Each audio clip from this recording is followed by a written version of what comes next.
Ngayon ko lamang natanto na napakasakla palang umibig sa babaeng alam mong hindi ka magugustuhan at masakit pag nakikita mo na nagsusubuan. Naglalambingan silang dalawa ng BF niya. Wala kang magawa kung hindi tanggapin. Walang puwang sa isip niya na maisip niya na merong puso na humahapde. Sa tuwing ang labi ng iyong mahal sa'yo'y dumadampe, parang ako'y aping-ape. Wala akong malapitan kung hindi ang alak lang at ang pulutang papaitan na nagbibigay ng kaginawa ang panandalian upang maunawaan ang ginawa kong kamalian. Ang agawin ka sa kanya at ikaw ay sulutin, at ang pagsasama nyo na maayos ay gustutin. Alam ko na gusto mo rin, ngunit bawal kasi malito. Ngunit kung iiwan ka na niya, lika ako'y nandito. Halibang magmahal sa'yo ang katulad ko.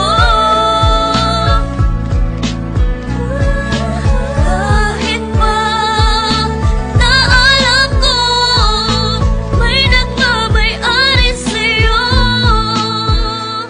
Ilang bote ng alak ang inubos ko't itinaog upang kahit papano ay lumakas ang aking loob. Ngunit bakit ganun pa rin? Wala pa ring ipinagbago. Di ko magawa ang aking mga ipinangako na hindi na kita guguluhin pa at lalapitan, at ibibigay ko ang hiling mo na katahimikan sa piling ng iyong minamahal na walang ginawa kundi saktan ka at paluwain lang ang iyong mata. Wala akong magawa kundi ikaw ay unawain na ikaw ay nagmahal at siya ay mas nauna sa'kin. Kung kaya nilawakan ko na lang ang aking isipan, at doon nasabi kong ba't ko ba pinagsisiksikan ang sarili ko sa taong di ako pinahalagahan. Nagmagmahal pala sa tulad mo'y isang katangahan, ngunit hindi pa rin nagbabago, ikaw pa rin. Kung iiwan ka niya, nandito ko, handa kang tanggapin. Halibang magmahal sa'yo ang katulad ko.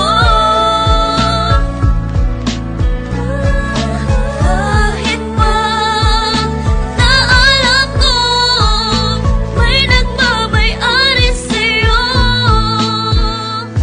Mabigat man ang problema na sa'kin ay dumaan, mahirap man kailangan kong bitawan upang gumaan. Yan ang aral na natutunan ko buhat ng matauhan, dahil pala sa'kin kayong dalawa'y nagkatampuhan. Kung kaya iiwas na ko, yun na ang aking pasya. Wala nang magsasabi sa iyo nang iwan mo na siya. Wala nang magdetect sa'yo gabi-gabi bago matulog. Di na magsasabi ng bangin ka ba kasi nahulog na ako sa'yo. Wala na sa iyo nga haligay, pag magmumura ka wala nang tatapik sa iyong bibig. Sa tuwing magkikita tayo, di na ako sa'yo lalapit. Pag sa